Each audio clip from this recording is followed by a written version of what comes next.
औज़ुबिल्लाहिमिनश्शैतानिर्रजीम बिस्मिल्लाहिर्रहमानिर्रहीम रब्बिश्रह ली सदरी वयस्सिर ली अमरी वहलुल उक़दतम मिन लिसानी यफ़क़हू क़ौली सदक़ल्लाहुल अज़ीम। अस्सलाम वालेकुम viewers, I am Mohammad Ahmad. उम्मीद करता हूँ कि आप सब लोग खैरियत से होंगे। आज की इस वीडियो में हम डिस्कस करेंगे कि फ़िगर्स ऑफ स्पीच क्या होते हैं। इसको अभी के लिए बस इतना समझ लें कि ये एक स्किल का नाम है, ये एक टेक्निक का नाम है, ये एक स्टाइल का नाम है जिसको अगर हम यूज़ करें तो हम अपनी राइटिंग स्टाइल को, हम अपने बोलने के अंदाज में एक किस्म का निखार, एक किस्म की ब्यूटी पैदा कर सकते हैं। हम अपनी बात को ज़्यादा खूबसूरती के साथ दूसरे लोगों तक कन्वे कर सकते हैं। अब हम फिगर्स ऑफ स्पीच को प्रॉपर वे में डिस्कस करेंगे। So what is a figure of speech? A figure of speech is a special way of using language to make it more beautiful, emotional, impressive और meaningful. तो figure of speech क्या है? ये एक special अंदाज है किस चीज़ का? लैंग्वेज को यूज़ करने का। जिससे क्या होता है, इससे जो आपकी लैंग्वेज है, आपकी जो कन्वर्सेशन है वो ब्यूटीफुल हो जाती है। वो इसमें एक किस्म के इमोशंस क्रिएट हो जाते हैं, इम्प्रेसिव हो जाती है और बामायनी हो जाती है। यानी कि इस तरह से हम कह सकते हैं कि आप चंद अल्फाज को यूज़ करके एक ब्रॉडर कॉन्सेप्ट दे सकते हैं। बस आपको एक हुनर होना चाहिए लैंग्वेज के इस्तेमाल करने का। यानी कि ये कहा गया है कि rather than speaking plainly we use creative language to express ideas in a stronger way. यानी कि बिल्कुल सिंपल वे में या स्ट्रेट फॉरवर्ड बात करने की बजाय हम क्या करते हैं, हम क्रिएटिव लैंग्वेज यूज़ करते हैं ताकि हम अपने आइडियाज़ को एक मज़बूत अंदाज में एक्सप्रेस कर सकें। यानी कि अल्फाज का चुनाव इतना बेहतर हो कि आप अपनी अ, बिल्कुल सादा सी बात को मज़ीद अच्छे अंदाज में बयान कर सकें, उसको कन्वे कर सकें। आप यानी कि आपकी बात का असर दूसरे लोगों तक ज़्यादा हो और वो ज़्यादा अच्छे तरीके से दूसरे लोगों तक वो मैसेज कन्वे हो जाए। मैं आपको इसकी एक सिंपल सी एग्ज़ाम्पल देता हूँ, एक फ़नी एग्ज़ाम्पल है, लेकिन इसकी वजह से आपको फिगर्स ऑफ स्पीच का जो कॉन्सेप्ट है वो ज़्यादा अच्छे तरीके से समझ में आ जाएगा। मसलन मैं ये कहता हूँ कि मैंने दिन भर बहुत ज़्यादा काम किया, इसलिए मैं अब थक गया हूँ और इसलिए मैं अब सो जाऊँगा। ये एक मैंने सिंपल वे में अपनी बात कन्वे की है। लेकिन अगर मैं इसको इस तरह से कहूँ कि मैंने दिन भर बहुत सारा काम किया, अब रात तक आते-आते मेरी चार्जिंग ख़त्म हो गई है, तो अपने आप को रिचार्ज करने के लिए मैं थोड़ा-सा सो लेता हूँ। तो आपने देखा कि बात का जो मतलब है वो सेम है, यानी कि मैं थक गया हूँ, मैं अब सोना चाहता हूँ। लेकिन जब मैंने कहा कि मेरी चार्जिंग ख़त्म हो गई है, बात सेम कन्वे हो रही है लेकिन एक बेहतर अंदाज़ में कन्वे हो रही है। तो ये फिगर ऑफ स्पीच का कॉन्सेप्ट है। एक सिंपल सी एग्जांपल मज़ीद देखते हैं। प्लेन इंग्लिश में अगर बात करें तो इसके आगे एग्जांपल दी हुई है, ही इज़ वेरी ब्रेव, वो बहुत बहादुर है। लेकिन इसकी बजाय अगर हम ये कहें with figure of speech, he is a lion, वो एक शेर है। अब यहाँ पर जो शेर है या लाइन है, is use to show courage, not the actual animal. आप हरगिज़ किसी के बारे में ये नहीं कह रहे कि वो अब एक जानवर वाली फॉर्म ले चुका है, वो वाकई एक शेर बन चुका है, ऐसा नहीं है। बल्कि आप उस लाइन की एक करेक्टरिस्टिक या उसकी एक क्वालिटी को कोट करके उसको डिस्क्राइब कर रहे हैं जिसके बारे में आप ये बात कर रहे हैं। तो असल में आप ये बताना चाह रहे हैं कि जिस तरह से एक शेर बहादुर होता है, उसी तरह उसने भी फ़लाँ मामले में बहादुरी दिखाई है, तो इसलिए ही इज़ अ लायन, वो एक शेर है।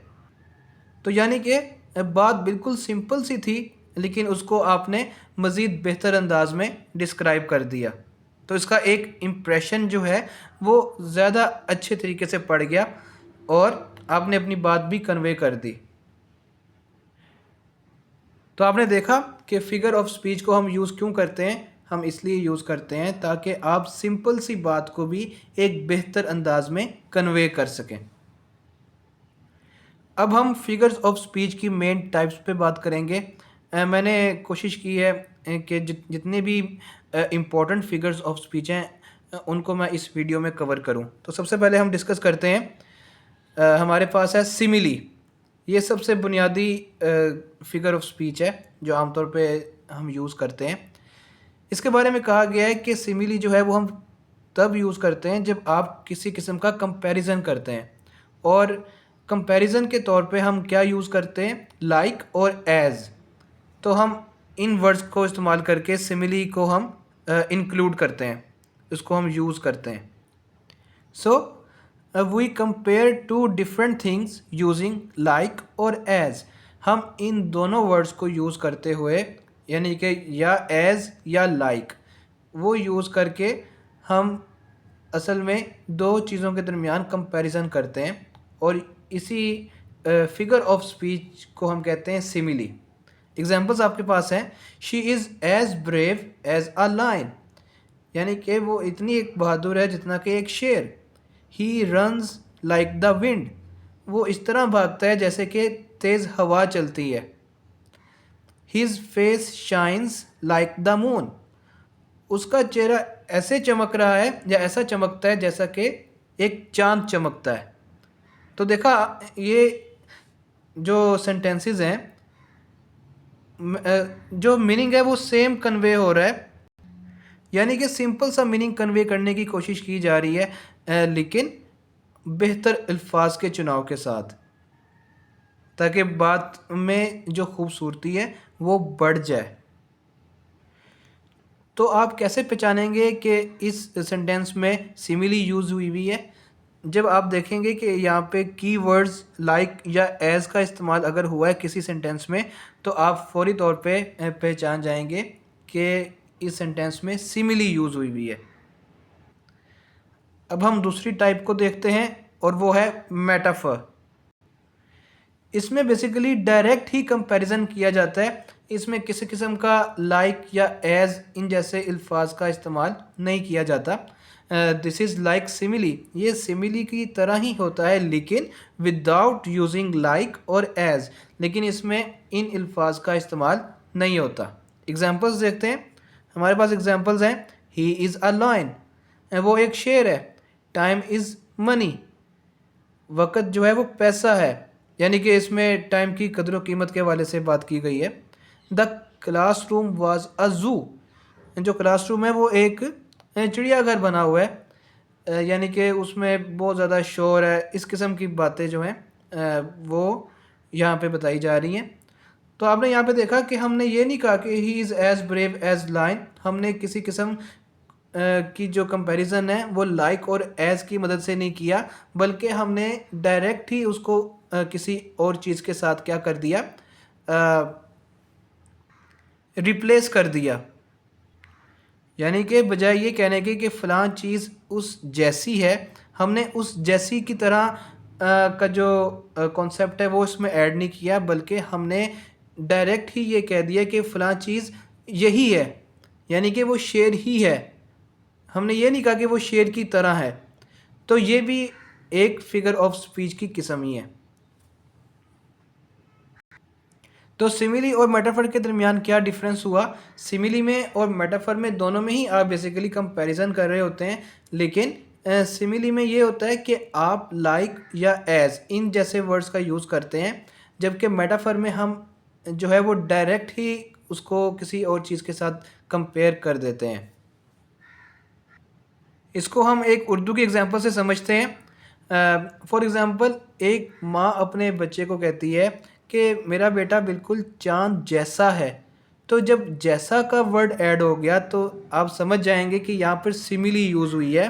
लेकिन जब कोई कहे, माँ कहे अपने बेटे को कि मेरा बेटा चाँद है, तो इसका मतलब ये हुआ कि यहाँ पर मेटाफर यूज़ हुआ है। यानी कि मेरा बेटा चाँद जैसा है, यहाँ पे सिमिली है, और मेरा बेटा चाँद है, तो यहाँ पर क्या यूज़ हुआ, मेटाफर यूज़ हुआ। अब हम तीसरी टाइप देखते हैं, पर्सोनिफिकेशन। इसका क्या मतलब है? इसका मतलब है giving human qualities to non living things when non human things behave like humans. इसका सिंपल सा कॉन्सेप्ट ये है कि जब आप किसी नॉन लिविंग थिंग को कोई इंसान की या किसी लिविंग थिंग की करेक्टरिस्टिक देते हैं तो फिर इस फिगर ऑफ स्पीच को हम कह रहे होते हैं पर्सोनिफिकेशन।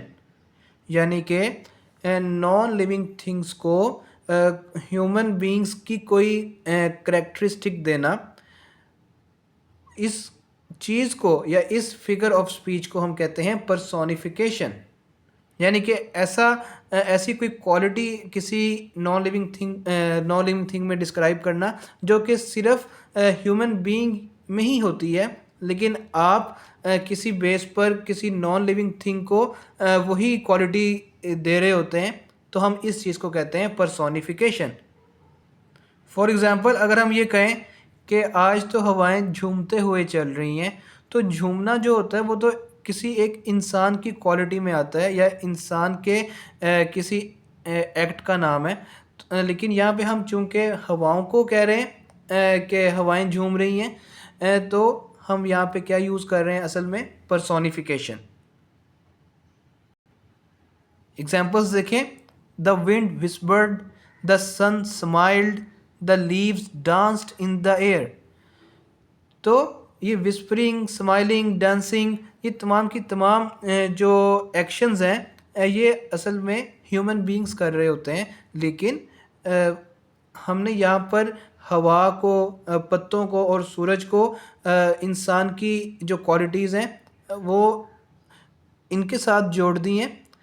इस वजह से हमने यहाँ पे क्या यूज़ किया, पर्सोनिफिकेशन यूज़ किया। यानी कि हमने ह्यूमन की क्वालिटीज़ को नॉन लिविंग थिंग्स में क्या कर दिया, एट्रीब्यूट कर दिया, उसमें इंटेग्रेट कर दिया। नॉन लिविंग थिंग्स से ज़्यादा बेहतर जो टर्म है वो यहाँ पर नॉन ह्यूमन थिंग्स है। ये आपके सामने, when non human things behave like humans, क्योंकि जो प्लांट्स हैं, जो ट्रीज़ हैं, उनके बारे में भी कहा जाता है कि ये तो एक ज़िंदा चीज़ है, क्योंकि ये भी इंसानों की तरह बढ़ते हैं। इनको अगर हम पानी दें तो ये फल देते हैं और इनका कद बढ़ता है, तो इसका मतलब ये भी एक जानदार चीज़ है। तो इसलिए बेहतर है कि हम यहाँ पर टर्म यूज़ करें नॉन ह्यूमन थिंग्स। तो ये कॉन्सेप्ट है पर्सोनिफिकेशन का। तो इसको मैं अगर सिंपल वे में समराइज़ करूँ तो मैं कह सकता हूँ कि पर्सोनिफिकेशन एक ऐसी फिगर ऑफ स्पीच है जिसमें हम ये कह रहे होते हैं कि किसी नॉन ह्यूमन थिंग्स के बारे में कह रहे होते हैं कि ये बिल्कुल ह्यूमंस की तरह बिहेव कर रहा है। तो इस कॉन्सेप्ट को हम कहते हैं पर्सोनिफिकेशन। एग्जांपल्स आपके सामने हैं। अगली टाइप की हम बात करें तो अगली टाइप है हमारे पास हाइपरबली। इसको हाइपरबोल नहीं पढ़ना, इसका जो करेक्ट प्रोनाउंसिएशन है वो है हाइपरबली। इसमें जो कोर वर्ड है इसको समझने के लिए वो है एग्जैजरेशन। एग्जैजरेशन या हाइपरबली को सिंपल वे में डिस्क्राइब करूं तो मैं ये कह सकता हूं कि किसी भी बात को बढ़ा चढ़ा कर बयान करना, इस चीज़ को हम कहते हैं हाइपरबली। यानी कि saying something too big for effect, यानी कि अपनी बात में वज़न डालने के लिए हम किसी भी चीज़ को बढ़ा चढ़ा कर पेश कर रहे होते हैं। इसकी एग्जांपल हम ऐसे समझ सकते हैं कि हम किसी शख्स के बारे में कह रहे हैं कि वो तो बड़ी अजीब अजीब बातें कर रहा है, ऐसा लग रहा है जैसे वो कोई जहनी मरीज़ हो। तो आपने देखा ये जो टर्म है वो असल में हम किसी उस बंदे को ये नहीं कह रहे कि वाकई वो जहनी मरीज़ है, लेकिन हम चूँकि बात में वज़न पैदा करने की कोशिश कर रहे हैं तो हमने एक एग्जैजरेटेड मैनर में हमने ये बात कह दी कि ऐसा लग रहा है जैसे वो एक जहनी मरीज़ हो। तो यहाँ पे हमने क्या यूज़ किया, हाइपरबली। मज़ीद एग्जांपल्स देखते हैं। I am so hungry I could eat a horse. मैं इतना भूखा हूँ कि मैं एक घोड़ा खा सकता हूँ। Second example, he has called you 1,000 times. उसने तुम्हें हज़ार दफ़ा बुलाया है। I waited for ages. मैंने कई दहाइयों से या काफ़ी अरसे से जो है इंतज़ार किया।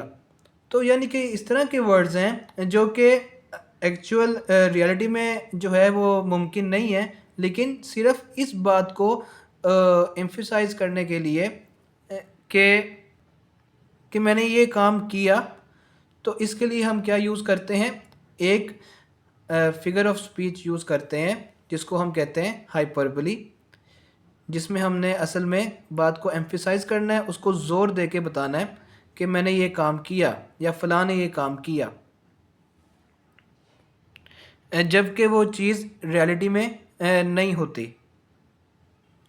तो यानी कि अगर मैं हाइपरबोली को सिंपल वे में समराइज़ करूं तो मैं कह सकता हूं कि अगर किसी भी बात को आपने बढ़ा चढ़ा कर बताना हो, तब हम इस फिगर ऑफ स्पीच को यानी कि हाइपरबोली को यूज़ करते हैं।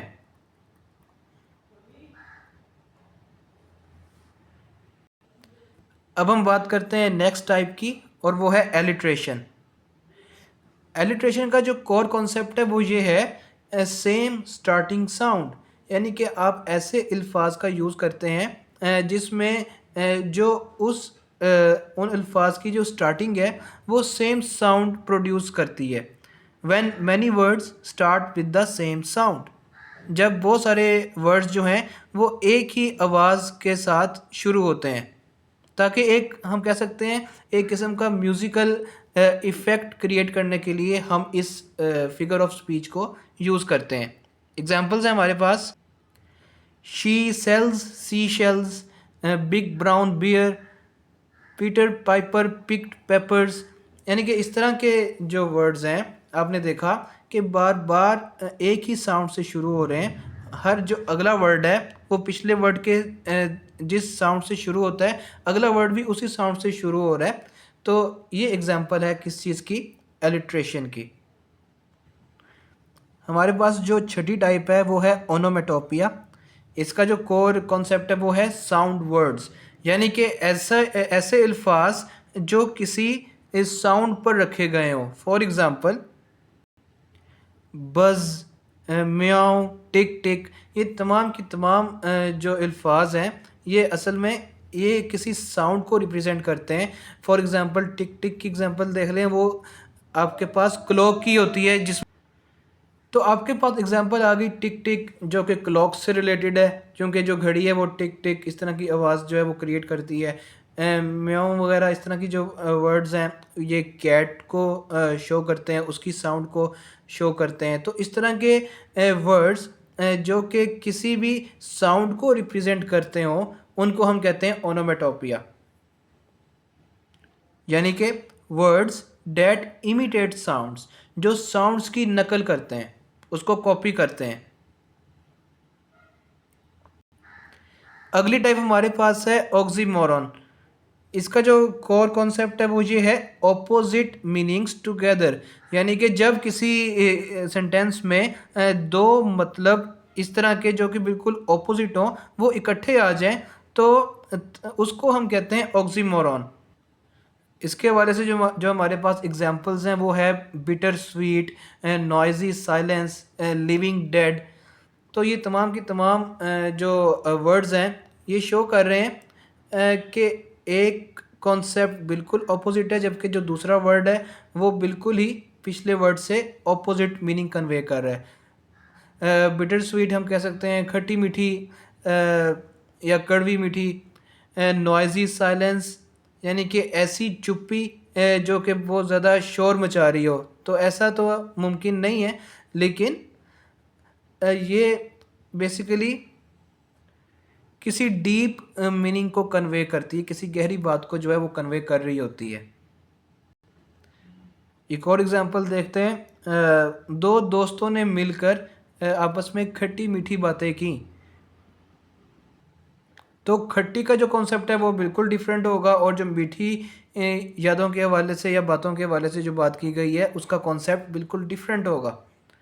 बिल्कुल ऑपोजिट मतलब है इसका कि कुछ अच्छी बातों के हवाले से डिस्कशन हुई है और कुछ बुरी या कड़वी बातों को डिस्कस किया गया है।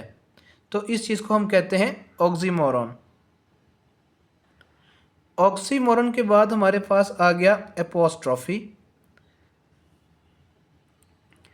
इसका आइडिया ये है कि speaking directly to a person, thing और idea that is not present और कैन नॉट रिप्लाई।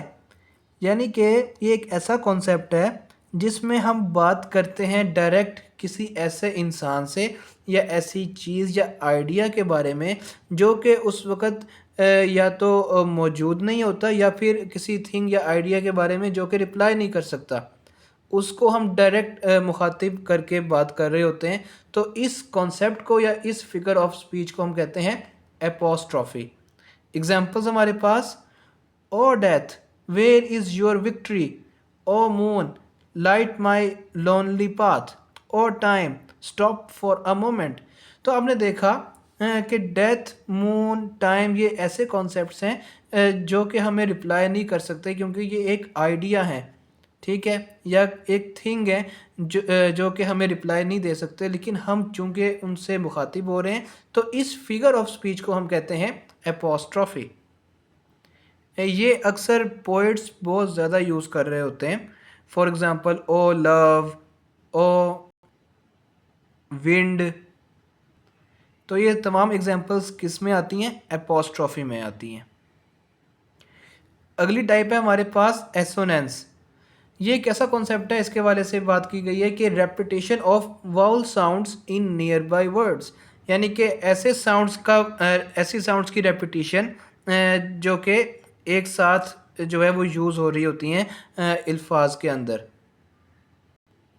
यानी कि करीब करीब अल्फाज के अंदर वाउल साउंड्स की रेपिटेशन, इस चीज़ को हम कहते हैं एसोनेंस। एग्जांपल्स देखते हैं: the light of the fire is a site. इसमें हमने देखा कि जो आय वाला जो वाउल साउंड है वो बार बार रिपीट हो रहा है, लाइट के अंदर, फायर के अंदर, साइट के अंदर।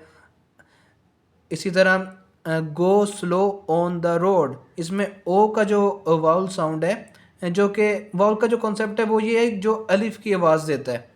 तो इस तरह के जो वर्ड्स हैं साथ साथ इनकी रेपिटेशन हो रही है इन साउंड्स की। For example, man and magic. तो ए की जो साउंड है वो बार बार जो है वो रिपीट हो रही है, इस वजह से ये जो फिगर ऑफ स्पीच है ये कहलाता है एसोनेंस।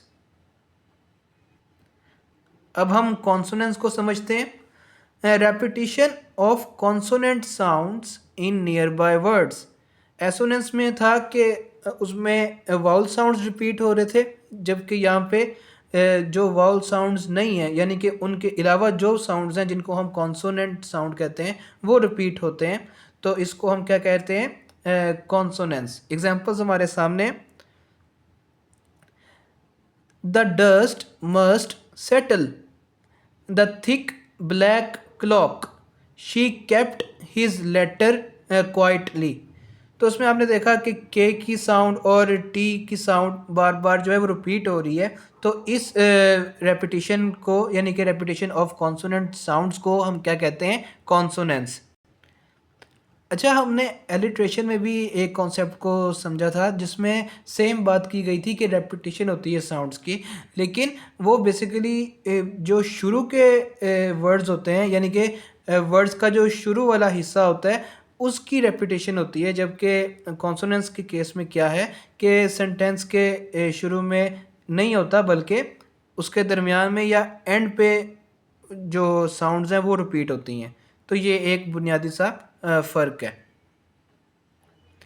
यानी एलिट्रेशन में शुरू में अल्फाज की जो साउंड्स हैं वो रिपीट हो रही होती हैं, जबकि कॉन्सोनेंट्स में क्या होता है दरमियान में या एंड पे करके साउंड्स रिपीट होती हैं। अगली टाइप हमारे पास है यूफिमिज़म। इसके हवाले से जो कॉन्सेप्ट है वो ये है: using a polite expression instead of a harsh one.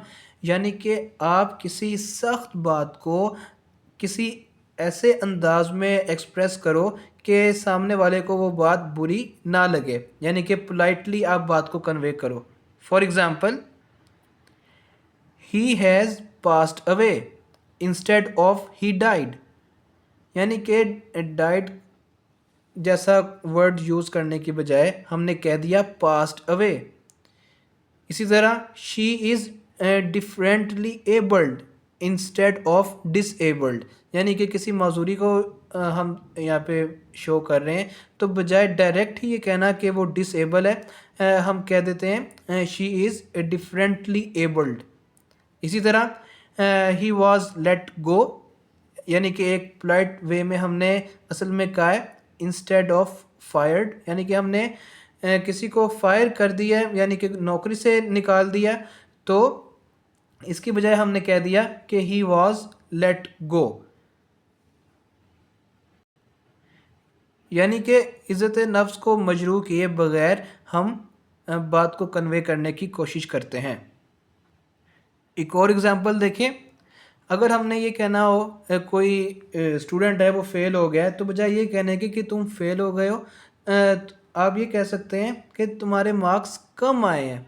तो बात करने का जो अंदाज़ है तकरीबन, या जो मीनिंग है वो तकरीबन सेम है, लेकिन डिफरेंट तरीक़ाकार हमने यूज़ किया ताकि अगले की जो इज़्ज़त नफ्स है वो मजरूह ना हो या अगला बुरा ना मनाए। तो इसके लिए जो फिगर ऑफ स्पीच हम यूज़ कर रहे होते हैं वो यूफिमिज़म होता है। अगली फिगर ऑफ स्पीच हमारे पास है एंटीथेसिस। इसमें क्या है, putting two opposite ideas together for contrast, यानी कि हम यहाँ पे क्या करते हैं, दो बिल्कुल डिफरेंट आइडियाज़ को जो है वो एक साथ जोड़ देते हैं ताकि एक कंट्रास्ट पैदा हो जाए, यानी कि एक ऑपोजिट इफ़ेक्ट पैदा हो जाए। इससे पहले हमने देखा था ऑक्सीमोरन के हवाले से, जिसमें हमने बात की थी कि वो टू ऑपोजिट वर्ड्स होते हैं, लेकिन एंटीथेसिस में ये पूरे के पूरे ऑपोजिट आइडियाज़ होते हैं। एग्जांपल्स देखते हैं, गिव मी लिबर्टी और गिव मी डेथ, मुझे या तो आज़ादी दो या मुझे मौत दो। ये दो देखें बिल्कुल डिफरेंट आइडियाज़ हैं जो कन्वे किए जा रहे हैं। Day and night, Joy and सोरो, ए लाइफ गोज़ ऑन, दिन हो या रात हो, खुशी हो या गमी हो, जो ज़िंदगी है वो चलती रहती है।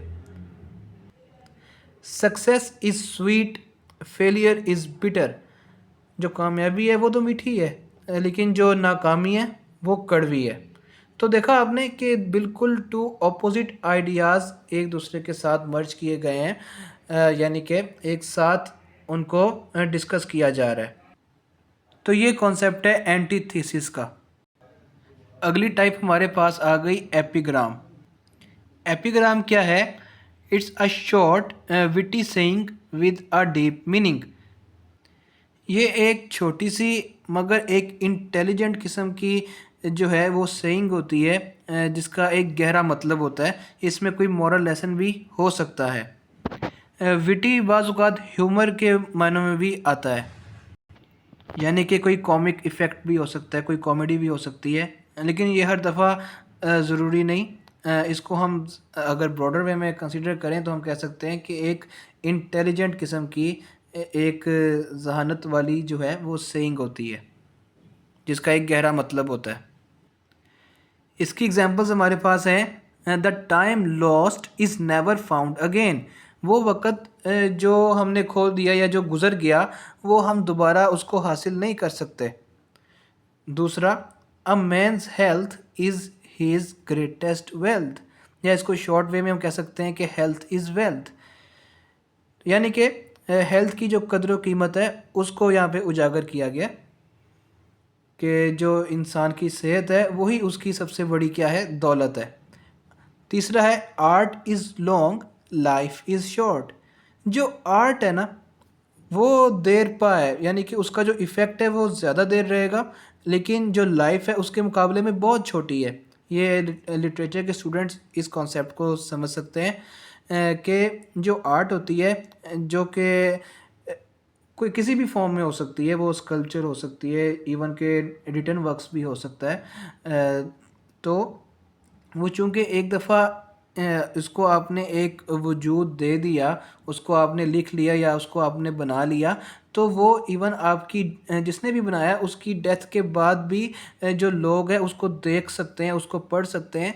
तो लाइफ इसके मुकाबले में बहुत शॉर्ट है, लेकिन एक चीज़ जो आपने बना ली, उसको क्रिएट कर दिया और वो नेक्स्ट जनरेशन में वो चीज़ पढ़ी जा रही है या वो देखी जा रही है, तो इससे क्या साबित हुआ कि आर्ट जो है वो ज़्यादा लंबे अरसे तक होता है, जबकि जो लाइफ है बहुत छोटी है। इसकी एग्जांपल्स हमारे पास बड़ी सिंपल सी है कि हम आज तक शेक्सपियर या चौसर इनकी राइटिंग्स को पढ़ रहे हैं। तो उन्होंने अपने राइटिंग में इस किस्म का आर्ट पैदा कर दिया कि उनको अब हम पढ़ते हैं। तो जबकि उनकी तो डेथ कितने अरसा पहले, सदियों पहले हो चुकी हुई है। तो जो आर्ट है वो लॉन्ग है और लाइफ जो है वो शॉर्ट है। तो ये हमारे पास एग्जांपल्स हैं एपिग्राम की। आयरनी सबसे इम्पोर्टेंट यूज़ होने वाला फिगर ऑफ स्पीच है। ये लिटरेचर के स्टूडेंट्स बार बार उनको इसका जो है सामना करना पड़ता है अपने, जब वो नॉवेल्स पढ़ते हैं या पोइट्री वगैरह पढ़ते हैं, क्योंकि जो राइटर्स हैं वो इस फिगर ऑफ स्पीच को बहुत यूज़ करते हैं।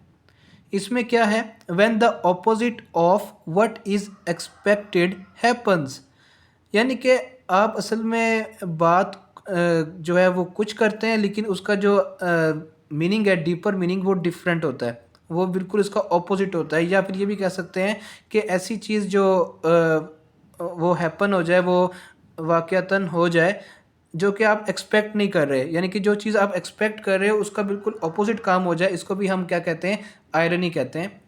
इसके आगे भी टाइप्स हैं लाइक सिचुएशनल आयरनी, लेकिन अभी उसकी टाइप्स को हम कंसिडर नहीं कर रहे। अभी हम जस्ट फोकस कर रहे हैं आयरनी के मेन कॉन्सेप्ट को। अभी के लिए फ़िलहाल बस यही समझें कि आयरनी एक ऐसी फिगर ऑफ स्पीच है जो कि हम इसलिए यूज़ करते हैं कि आप बात जो है बिल्कुल ऑपोजिट कन्वे करना चाह रहे हैं, लेकिन आप बोलने में बिल्कुल ऑपोजिट बात कर रहे हैं। हमारे पास एग्जांपल्स हैं, यू आर सो पंक्चुअल,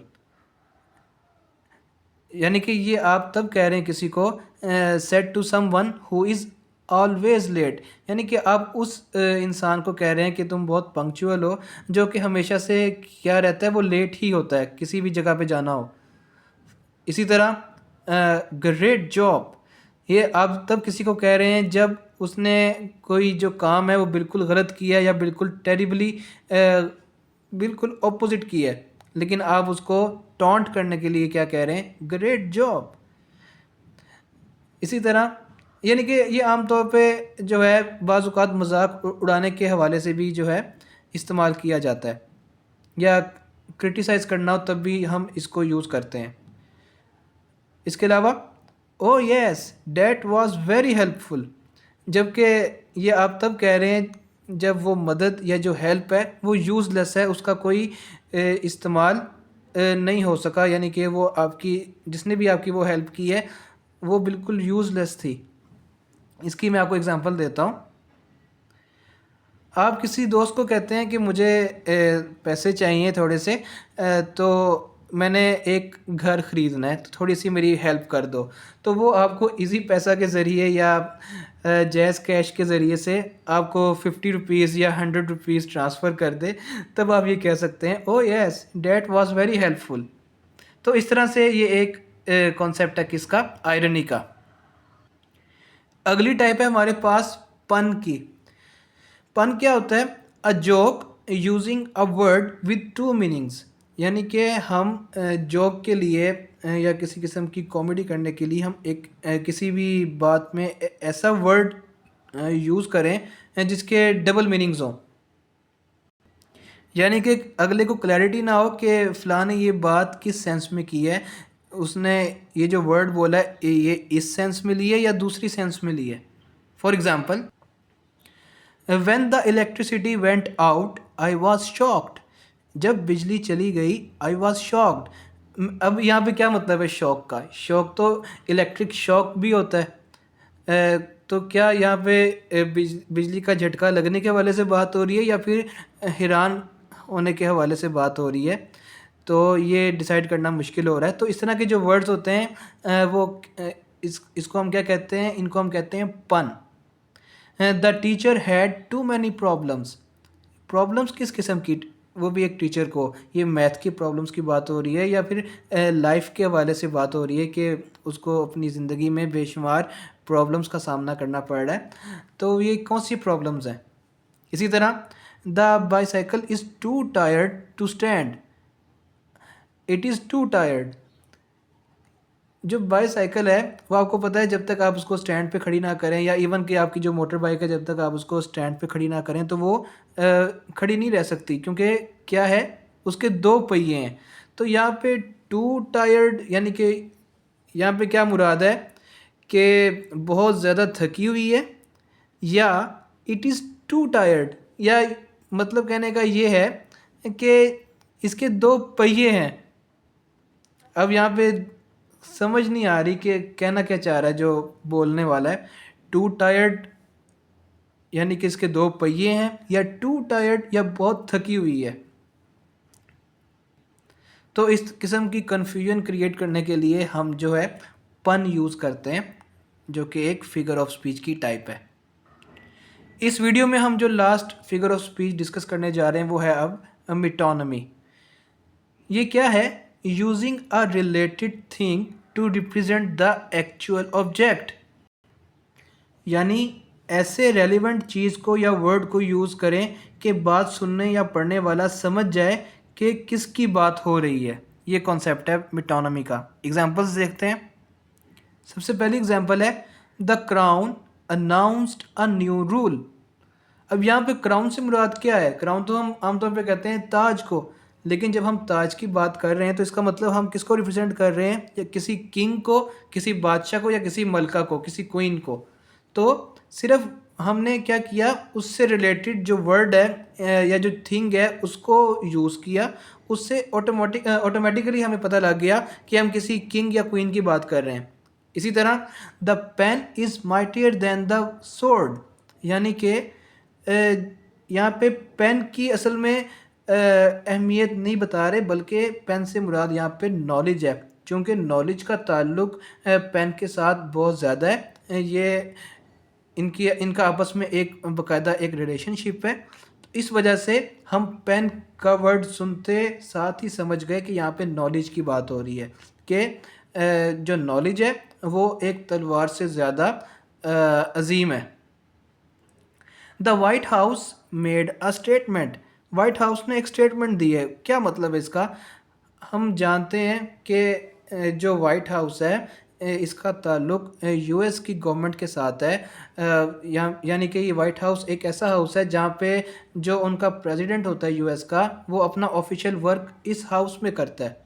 तो हमने बात ये नहीं बताई कि हम प्रेसिडेंट की बात कर रहे हैं या गवर्नमेंट की बात कर रहे हैं, बल्कि हमने डायरेक्ट उससे रिलेटेड एक टर्म को यूज़ कर लिया, द वाइट हाउस, जिससे हमें पता लग गया कि असल में यूएस गवर्नमेंट की बात की जा रही है। तो ये तमाम की तमाम बेसिकली फिगर्स ऑफ स्पीच हैं। ये बात में क्लैरिटी पैदा करने के लिए, इवन के कन्फ्यूजन पैदा करने के लिए भी जो है वो यूज़ किया जा रहा होता है इनका। और असल में जो मेन पर्पस होता है वो ये होता है कि आप लैंग्वेज को इस तरह से यूज़ करें कि उसमें एक किस्म की ब्यूटी पैदा हो जाए। जैसे हमने बात की, a figure of speech is a special way of using language to make it more beautiful, emotional, impressive और मीनिंगफुल। यानी कि लैंग्वेज में इन चीज़ों को इंटेग्रेट करने के लिए आप क्या यूज़ करते हैं? फिगर्स ऑफ स्पीच यूज़ करते हैं।